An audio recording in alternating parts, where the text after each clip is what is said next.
une démonstration de perdu. La chose qui nous intéresse aujourd'hui, c'est de nous poser sur l'hypothèse du sacrifice humain. Abraham est va être victime d'un sacrifice humain. C'est d'ailleurs l'essentiel du facsimilé numéro 1. Alors, l'hypothèse du sacrifice humain en Égypte, vous allez me poser une question, à savoir, attendez, on est en Chaldée. On va le voir sur une carte. On est en Chaldée et non pas en Égypte. Et il est tout à fait étonnant que on puisse avoir des Égyptiens qui se trouvent en Chaldée, à savoir en Mésopotamie. Je vais retrouver la carte. Je l'espère.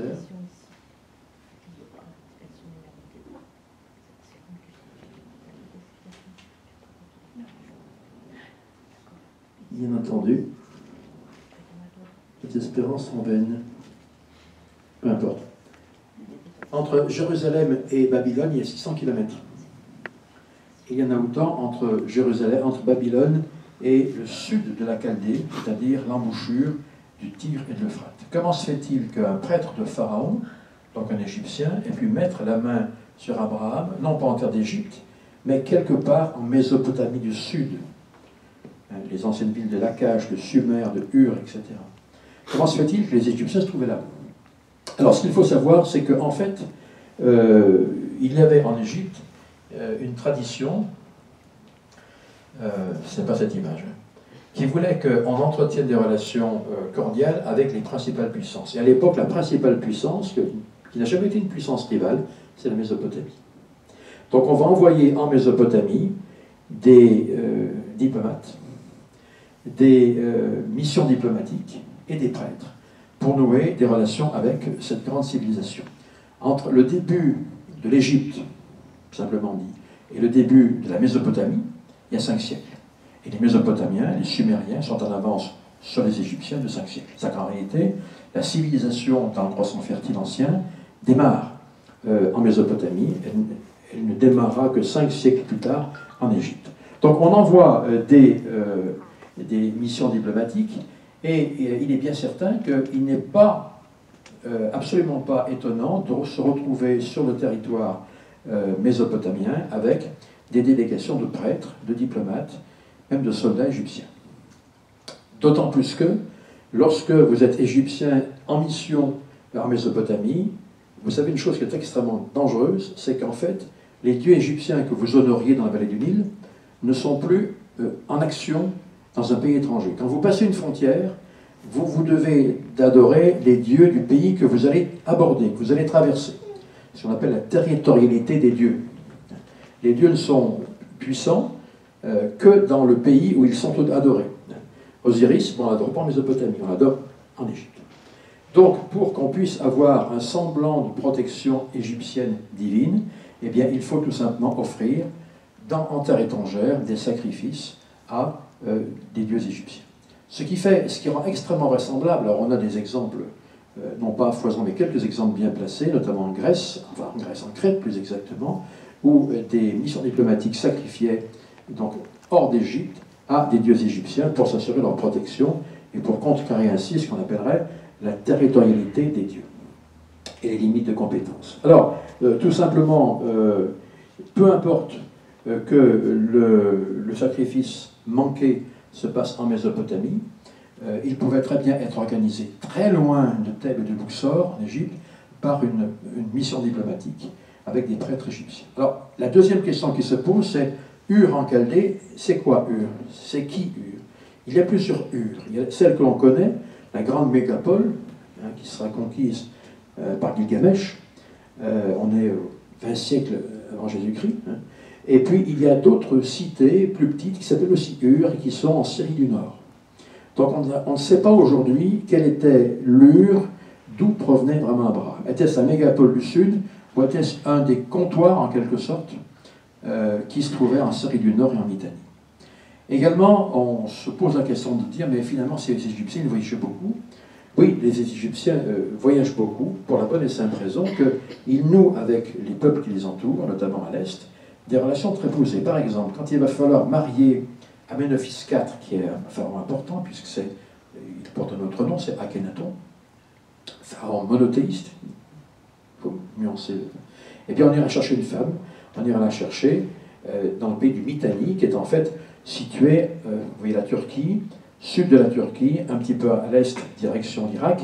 Voilà où on ira chercher la femme de Akhenaton, Amenophis IV. Donc on noue des relations, et il n'est pas du tout incongru, ou en tout cas impossible, que des missions diplomatiques aient pu sacrifier aux dieux égyptiens hors les frontières d'Égypte. Alors, il faut donc replacer les choses dans leur contexte. On vient de voir donc effectivement le principe de la limitation du pouvoir des dieux. Vous avez également un livre, alors que les aficionados s'arrachent, qui s'appelle « Le sacrifice humain en Égypte et ailleurs », aux éditions Sobek, de Albert et Midan, qui est un livre qui nous rappelle qu'en Égypte, on a effectivement des sacrifices humains. Alors, sacrifices humains, on se pose la question parce que dire ceci il y a encore 30 ans faisait s'arracher les cheveux aux égyptologues. On vous dirait que l'Égypte n'a jamais connu le sacrifice humain. Jamais. Et que prétendre le contraire serait une contre-vérité et surtout quelque chose de tout à fait novelliste à démontrer. Et donc, voir Abraham être sacrifié ou presque sacrifié par des Égyptiens, des prêtres égyptiens, correspondrait à tout et surtout à n'importe quoi. Alors, quid du sacrifice en Égypte? J'ai ici une photographie que nous allons examiner, mais lorsqu'on a redécouvert le temple d'Abydos, on est un tout petit peu au nord de Luxor, on verra une carte tout à l'heure. Abydos, c'est l'un des premiers sites où étaient enterrés les premiers pharaons. Et on a découvert non seulement certaines tombes, mais également d'autres tombes, une centaine à peu près, au terme dans lesquelles étaient stockés des ossements humains. Il s'agissait et d'ouvriers et de soldats qui étaient, je vais dire, attachés à la personne du roi. Et lorsque le monarque est mort, on a sacrifié effectivement ses ouvriers et ses soldats. Ce sont les tombes d'accompagnement d'Abydos. Donc dire qu'il n'y a pas de sacrifice humain en Égypte, c'est quand même quelque chose de relativement un peu juste. Alors on en vient effectivement à la diapositive dont vous attendiez le commentaire. On a retrouvé également en Égypte, sous la fondation de certaines villes ou de certains temples, ce qu'on appelle les dépôts de fondation. Dépôts de fondation, c'est-à-dire qu'on sacrifiait quelqu'un, généralement un nouveau-né, un enfant, et on l'enfouissait, on construisait, on mettait les assises du temple ou de la cité ou du bâtiment administratif quelconque sur les restes, sur le corps de l'enfant. Donc on a découvert des dépôts de fondation de ce type-là, où certaines personnes ont payé de leur personne, sans le propre du terme, la construction d'un temple, la construction d'un bâtiment administratif égyptien. Et ces dépôts de fondation, en fait, ces sacrifices humains, correspondent à la pratique, au terme de laquelle eh bien, on faisait passer de vie à trépas certaines personnes pour s'assurer et s'attacher de l'aide d'un dieu dans la construction du temple et dans sa pérennité en quelque sorte. Alors, il faut dire une chose, c'est que ce rite a été malheureusement repris en Palestine. On a deux exemples, un dans l'Ancien Testament et un dans le Nouveau Testament. Par exemple, lorsque Ésaïe, pour ne parler que de lui, s'élève contre ses contemporains qui sacrifient leurs enfants à Tophet, l'idole Tophet. Ces sacrifices de premier-né, généralement, c'est les garçons qu'on sacrifie, bien sûr, parce que c'est quelque chose de mieux, n'est-ce pas? C'est une nec plus ultra. On sacrifie des petits garçons à Tophet, dans la vallée de Guéinom. La vallée de Guéinom a été francisée sous le nom de GN. D'accord? Donc la vallée de la GN, c'était là où on sacrifiait les petits garçons, les enfants. Nous avons également une entrée dans le je crois que c'est le 11e chapitre des Juges, c'est ça, où le juge Jephthé promet que si Dieu le fait prospérer, eh bien, il sacrifiera la première personne qui sortira de la ville. Et vous savez que mal lui en a pris, pour la bonne et simple raison qu'il a gagné la bataille. mais que la première personne qui sort de la ville, c'est sa fille. Et il dit, je l'offrirai en holocauste. Donc, vous voyez, cette notion de sacrifice humain, de dépôt de fondation, n'est jamais absente de l'histoire de l'Égypte, mais également même de l'histoire de la Palestine, et même chez les juges. Même dans les juges d'Israël. Donc, il y avait effectivement cette sorte d'habitude récurrente où on sacrifiait des enfants pour s'assurer de la pérennité des lieux. Jéricho également ne devait jamais être reconstruite, avait dit Dieu, et puis la personne qui a dû reconstruire l'a fait sur la vie de son propre enfant. Alors, on a donc ici ce dépôt de fondation, mais on a aussi la palette de Narmer. La palette de Narmer, peut-être qu'on pourra baisser la lumière un tout petit peu, je ne sais pas. C'est une palette à phare. Elle a été utilisée par une dame, et une princesse, et elle date de 3200 avant Jésus-Christ. C'est là où l'Égypte devient l'Égypte. C'est le passage, merci, c'est le passage à la civilisation égyptienne, passage à l'histoire, passage aux hiéroglyphes également. Et vous verrez notamment que en haut de la palette, vous avez deux têtes de vache, c'est à tort. Juste en dessous de la deuxième tête de vache de droite, vous avez des gens, des prisonniers, d'accord, qui sont allongés, sans tête, et la tête est entre leurs jambes. Donc on a tout lieu de penser qu'en réalité, ces gens avaient été sacrifiés, peut-être pour s'être opposés à Narmer, qui est le premier pharaon historique de l'Égypte. Mais en tout cas, le sacrifice humain peut être retracé jusque dans la palette de Narmer. Si nous allons un peu plus loin, on verra que les Grecs, c'est pas du tout égyptien, c'est grec ça, ce vase grec du IIIe siècle montre le personnage debout que vous voyez et qui s'appelle Héraclès, c'est Hercule. Hercule avait subi un sort pratiquement semblable à celui d'Abraham.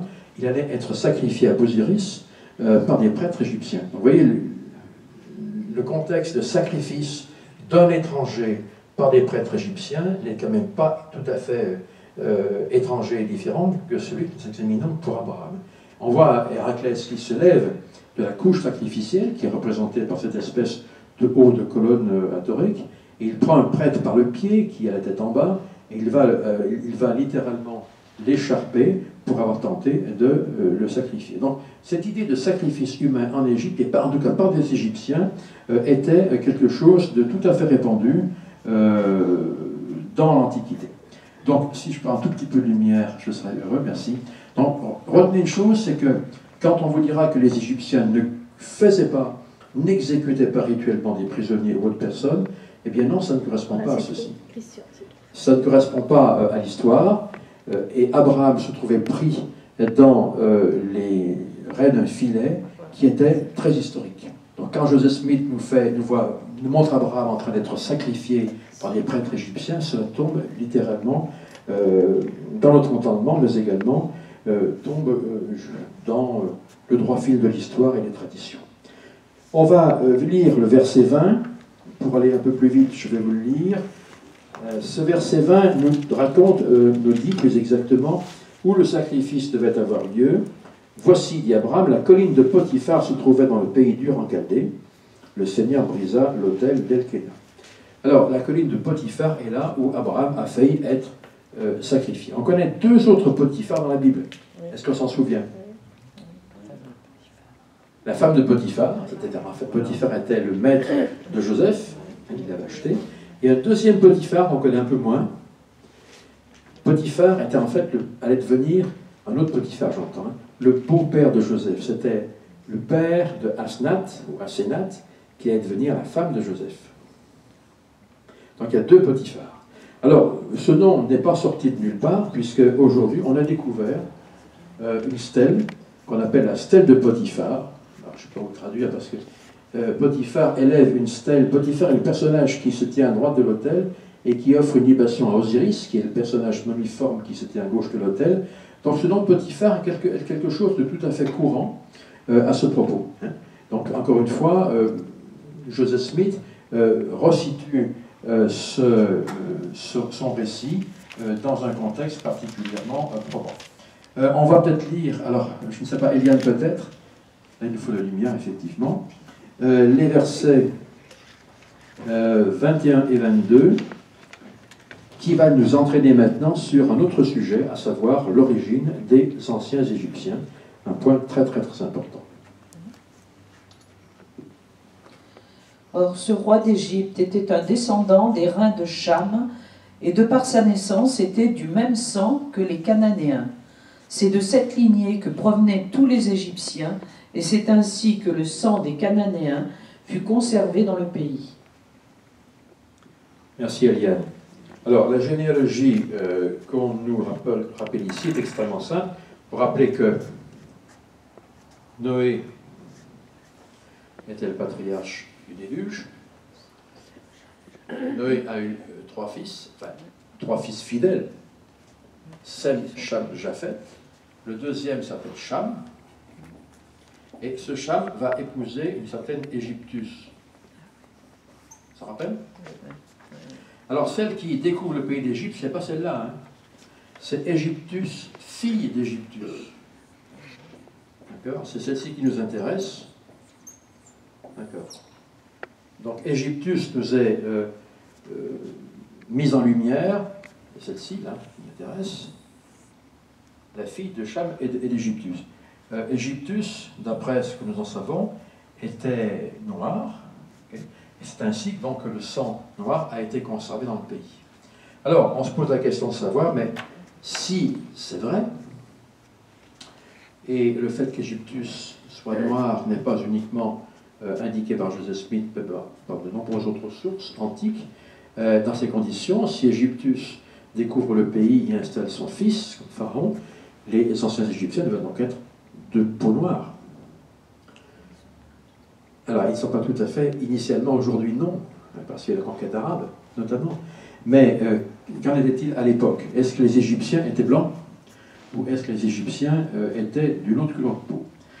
Vous avez à gauche de la photo un spécialiste de l'Égypte ancienne qui s'appelle Cheikh Anta Diop, qui est un savant africain, on voit ici à gauche, et qui va faire entendre sa voix au colloque du Caire de 1974, où il va être question de déterminer quelle était l'origine des Égyptiens anciens.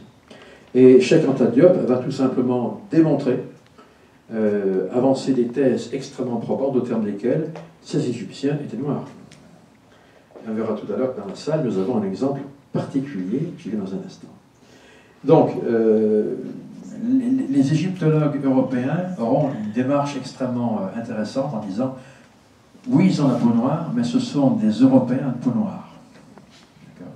On ne voulait pas, il faut le dire comme ça se passe, on ne voulait pas que le grand génie européen soit supplanté, en tout cas, par une nation, par une civilisation, par une culture qui était antérieure, mais qui était de nature subsaharienne. Ce n'était pas possible. Hein, quand le racisme allait jusqu'aux fibres de l'intellectualité. C'est terrible, mais c'était comme ceci. Donc Cheikh Anta Diop aura effectivement le mérite de rétablir les choses et de mettre un peu au défi ses collègues européens de revoir le sujet. Lorsque on s'aperçoit, ici vous avez une statuaire à gauche d'un pharaon, où l'on voit que les traits négroïdes sont extrêmement présents, lèvres assez ouvertes, nez un peu épaté. C'est pas un profil européen, hein, il n'est pas suédois. Hein. D'accord. À droite, vous avez une escouade de lanciers, garde de pharaon, dont le faciès, également la présence physique et la prestance physique montrent qu'ils ne sont pas blancs. D'accord. Donc, on commence à se poser la question de dire, mais effectivement, Égyptus, qui était, tout le monde le dit, noir, sa fille était donc au moins métisse, donc il y a quand même un fond de vérité. Et ce fond de vérité va être, non pas démontré, parce qu'on ne démontre jamais des choses pareilles, mais corroboré par notamment certaines coiffes. Aménophis III, la coiffe royale, regardez un petit peu à gauche, pharaon, et voilà un petit peu un autre exemple de coiffe africaine, nubienne, je crois, où on voit que la forme de la coiffe est particulièrement semblable à celle de la coiffe royale, le pchet, que porte effectivement le pharaon. Il n'y a pas de petit hasard concernant l'origine de ces jeux. Osiris, l'un des dieux principaux de l'Égypte, était parfois dessiné, et en tout cas croqué, comme c'est le cas de cette espèce sur les fresques, comme un dieu noir. Il n'est pas toujours blanc, Osiris. C'est un dieu principal quand même. Hein. Donc il apparaît à la peau noire. Vous avez également la reine Tilly, qui était la grande épouse royale d'Amenéphis III, qui était la mère de Akhenaton. Hein. Une femme à poigne, paraît-il. D'accord. Voyez un petit peu ces traits, ils ne sont pas européens. Ce pas des traits, je vais dire, irakiens, disons, syriens, aujourd'hui, n'est-ce pas? C'est des traits africains purs. Donc, qu'on saute de l'idée le fait que ces gens-là étaient blancs. Le génie égyptien puise ses racines dans l'Afrique subsaharienne. Cette immense civilisation est née en Afrique. On a également d'autres indications. La tête de Narmer, le premier pharaon unificateur de l'Égypte, est un profil noir. Regardez les lèvres, regardez le nez, etc. Nous avons également des traditions, enfin les traditions africaines, des prêtres qui se recouvrent le corps de peau de léopard. Et bien ici, nous avons un prêtre égyptien qu'on appelle le prêtre Sem, qui a un rôle très important dans tout l'univers funéraire égyptien, notamment l'embaumement. Vous avez une trame vestimentaire qui est la même que ceux que porteront des prêtres africains, n'ayant rien à voir avec l'Égypte, bien évidemment. Alors, j'avais promis de faire allusion à quelqu'un que j'aime bien, qui s'appelle Mayer-Prix, et qui serait ici au premier rang. Voici le prince Mayer-Prix, je crois qu'il te ressemble, la coiffure elle te ressemble, n'est-ce pas? J'appelle notre amie Mayer-Prix, et elle ne sait pas pourquoi, donc maintenant elle le sait. Alors, on a aussi un papyrus où on voit Mayer-Prix en train de prier, et on a retrouvé par grand miracle la momie de Mayer-Prix. Je suis désolé, mais j'espère que tu finiras pas comme ça. La momie de Mayer-Prix, très bien conservée d'ailleurs, et on a examiné la peau des momies. La peau des momies, on a trouvé une concentration anormale de mélanine. La mélanine, c'est ce qui fait la couleur noire, et qui est heureusement présente, puisque sous un soleil de plomb, vous avez intérêt à avoir une peau relativement noire pour résister aux UV. Donc voilà Mayer-Prix, et donc la peau de beaucoup de momies dans le sud de l'Égypte contient de la mélanine à un pourcentage particulièrement important. Alors voilà un petit peu ce que la lumière soit. Voilà ce que l'on peut dire de ces choses-là, découvertes par une femme. Alors ça pose bien évidemment, plusieurs mythes. Joseph Smith nous dit que c'est une femme qui découvre le pays. C'est pas un homme, c'est une femme. Donc on se pose la question, mais si c'est une femme, est-ce qu'il y a des légendes qui correspondent en Égypte ancienne à cette grande découvreuse? Alors justement, il y a deux mythes. Un mythe qu'on appelle le mythe de la grande découvreuse et le mythe de la sœur qui arrive. Qu'est-ce qui se passe? On va le voir également en photo. Les légendes égyptiennes ont toujours été axées sur les rites de la fertilité initialement, mais également sur l'intervention d'une femme. On repart sur la palette de Narmer. Vous voyez également les sacrifiés, enfin, ces espèces d'hommes sans tête qui sont à droite, en haut et à droite. Vous avez 4 portes en scène qui sont dans la deuxième section et qui portent des enseignes, et juste derrière eux, il y a une femme devant le pharaon. Vous voyez? En petit caractère. Et on s'est posé la question de savoir qui était cette femme. Pourquoi cette femme marche-t-elle ou court-elle devant le pharaon qui est derrière, qui porte la couronne de la Haute-Égypte, une couronne avec une espèce de bandeau recourbé, n'est-ce pas? Serait-ce la grande découvreuse? Serait-ce la sœur qui arrive, disaient les textes? En tout cas, pourquoi une femme marche-t-elle derrière les enseignes qui ouvrent la voie au pharaon, et surtout devant le pharaon, comme si elle introduisait le pharaon? Alors, cette femme qui arrive et qui tout simplement nous est contée par les textes correspond à des choses intéressantes. Voici un pétroglyphe, en fait une roche gravée, qu'on a trouvée en Égypte, on le verra dans un instant, au niveau du Luxor. Entre la mer Rouge et Luxor, il y a une rivière sèche qu'on appelle le Wadi Hammamat, par lequel on pense que les premiers Égyptiens, les premiers envahisseurs sont arrivés. Quand je dis on, ce n'est pas l'Église, bien sûr, mais ce sont les spécialistes. Et donc, on retrouve dans ce cette vallée du Wadi Hammamat, donc qui sépare la mer Rouge, qui est entre la mer Rouge et le Nil, des pétroglyphes de ce type, où l'on voit un bateau avec des rames, et une figure plus haute que les rameurs, qui est une femme en réalité, avec les bras élevés. On l'appelle en anglais la dancing goddess, la déesse qui danse. D'accord? Rien à voir avec Abba. Et donc on retrouve plusieurs pétroglyphes de ce type. Anciennement, nous avons donc la démonstration qu'une grande femme, au sens politique du terme, est venue et qui était une cheftaine en réalité pour conquérir la vallée de Néju.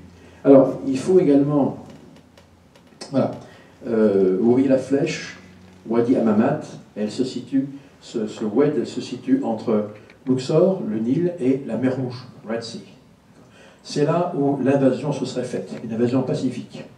Et ensuite de quoi, cette femme aurait redescendu le Nil et aurait pris le titre de la sœur qui arrive, qui est mythe qui est véritablement ancré dans la civilisation des Égyptiens.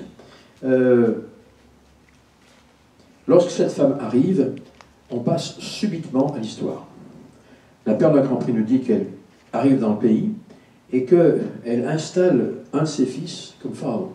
On a l'impression qu'on a ici un passage à l'histoire, un boostage en quelque sorte terrible, et où les habitants, les autochtones de la vallée du Nil, qui étaient de simples paysans qui cultivaient maigrement leur terre, vont être dotés très très rapidement d'une civilisation et d'une écriture surtout parfaite. Voici les hiéroglyphes qui proviennent de l'Ancien Empire, et on se demande toujours comment on a pu arriver à avoir un type d'écriture aussi parfait tout de suite. On passe, il n'y a pas eu d'essai, mais il y a eu, dès le passage à l'histoire, on a moins 3002, moins 3100, avant Jésus-Christ, bien sûr, on a un passage à l'histoire, il y a les hiéroglyphes parfaitement formés d'une façon inexplicable. Donc un apport extérieur. Également, qui dit femme qui arrive, dit cheftaine. Rappelez-vous que le texte nous dit que cette femme a installé son fils comme pharaon, elle l'installe sur le trône. Donc, on peut tout à fait se poser la question, si une femme était aux commandes, est-ce que initialement, aux origines de ce magnifique pays, c'était le patriarcat qui présidait, qui prévalait? La réponse aujourd'hui semble être non.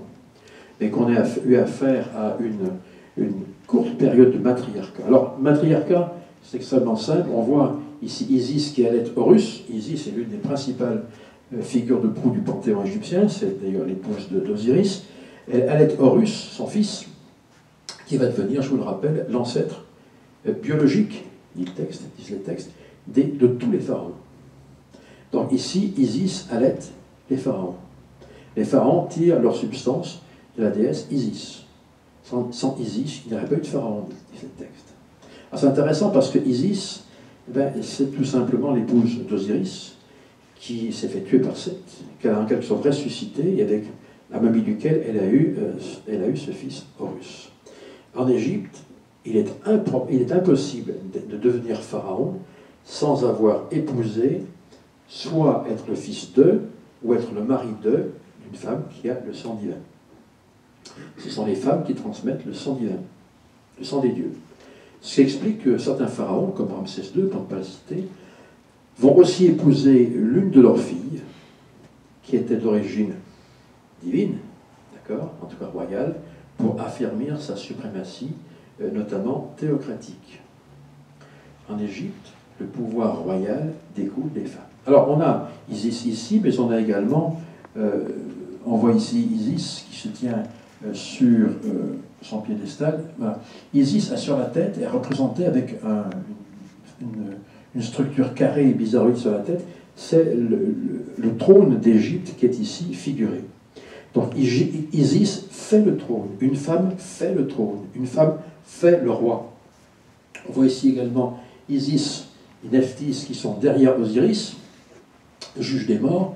Eh bien, Isis, quand elle touche Osiris, c'est pas pour dire je dépends de toi, hein, tu es mon époux et je suis ton humble servante. Lorsqu'elle touche le pharaon, c'est pour dire je lui transmets le pouvoir, je lui transmets le pouvoir de vie, je lui transmets la vie éternelle, etc. Donc la femme fait le roi, qui correspond bien évidemment à ce que nous dit le livre d'Abraham. Également, quand on meurt, parce qu'on meurt tous un jour, on va dans un sarcophage quand on est riche, et vous voyez à droite la figure féminine un peu dénudée, c'est Nout. Et Nout, qui a les bras écartés, va recevoir la momie. C'est Nout qui va impartir à la momie le pouvoir divin de ressusciter. Encore une fois, la résurrection vient des femmes, Nout en l'occurrence. Hathor, la vache Hathor, qui est ici sur un piédestal, est également l'une des divinités qui va produire la résurrection. Alors, vous avez ici quelque chose que vous connaissez bien, c'est pas le factum numéro 2, hein, c'est un qui est très semblable. Hathor est dans l'hémisphère inférieur, on la voit dans la vache en question, et c'est elle qui, l'hypocéphale est une figure soit de bois, soit d'or, soit de tuque, qu'on glissait sous la tête des morts, tête des momies, qui était censée leur insuffler un souffle de vie, une hygrométrie suffisante pour se réveiller dans la résurrection.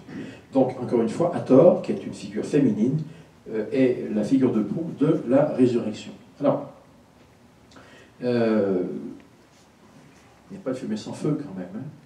Ces quelques éléments de l'Égypte ancienne nous montrent qu'une femme est arrivée, qui a fait beaucoup de choses, qui a été sûrement une matriarche, et qui a ensuite de quoi installer le premier pharaon. Le premier gouvernement de l'Égypte était, à mon sens, et à la compréhension de beaucoup, matriarcal et non pas patriarcal. Comme par hasard, Égyptus était la première reine du pays. Alors, tout simplement, pour terminer, parce que, encore une fois, le temps passe trop vite, on nous dit que quand Égyptus, fille d'Égyptus, arrive dans le pays est encore sous les eaux, dit le texte de la Perle Grand Prix. C'est intéressant parce que cette notion d'eau est omniprésente en Égypte. Ici, nous avons le dieu Nout, qui, de ses bras étendus, soutient la barque des dieux. Imaginons, au-dessus de notre tête, il y a le ciel, n'est-ce pas? Et au-dessus du ciel, vous avez un océan, un grand océan, qui menace à tout moment de se rompre et de se déverser sur la terre. Les cieux sont faits d'eau, en quelque sorte. Et cette notion d'eau ou de déluge est quelque chose de tout à fait présent dans toute la conception religieuse égyptienne, les prêtres indiquant qu'à la fin des temps, eh bien, le Noun, c'est-à-dire en fait l'océan céleste, se déversera sur la terre, envahissant les temples, etc., brisant la civilisation, pour qu'on puisse repartir au point de départ, une sorte de recréation en quelque sorte. Donc cette espèce d'idée du déluge est quelque chose de récurrent dans toute la pensée égyptienne. L'idée du déluge, bien évidemment, vous l'aurez dans la palette, dans cette palette qui est en fait l'épopée de Gilgamesh. Je crois que Michel Panchu n'est pas là, alors aimé cette image, qui parle le premier du déluge. Alors, simplement, c'est non pas une photo, mais c'était un croquis fait rapidement à l'époque, avant 1960, lorsque le Nil envahissait toute la rive gauche du paysage thébain. On voit ici les colosses de même nom, qui sont bien au sec maintenant, mais qui étaient littéralement pris par les eaux avant la construction du barrage Nasser. Donc, ce problème de pays sous les eaux était quelque chose de très très très vivace et de très très très concret, et correspond encore une fois aux légendes, mais également à la réalité des faits. Le Sahara était auparavant ce qu'on appelle l'Afrique verte, ou le Sahara vert, le désert vert, c'est pas un désert. C'était ici, on a des pétroglyphes et des peintures rupestres de troupeaux de vaches en plein désert. Hein, on est chez les Garamantes, on est en Libye, vers la Libye, et on s'étonne qu'au sud de la Libye, nous avons des troupeaux de vaches. Donc une végétation luxuriante. Donc quand on dit que le pays, dixit Abraham, était encore sous les eaux lorsque cette femme, cette grande découvreuse est arrivée, ça correspond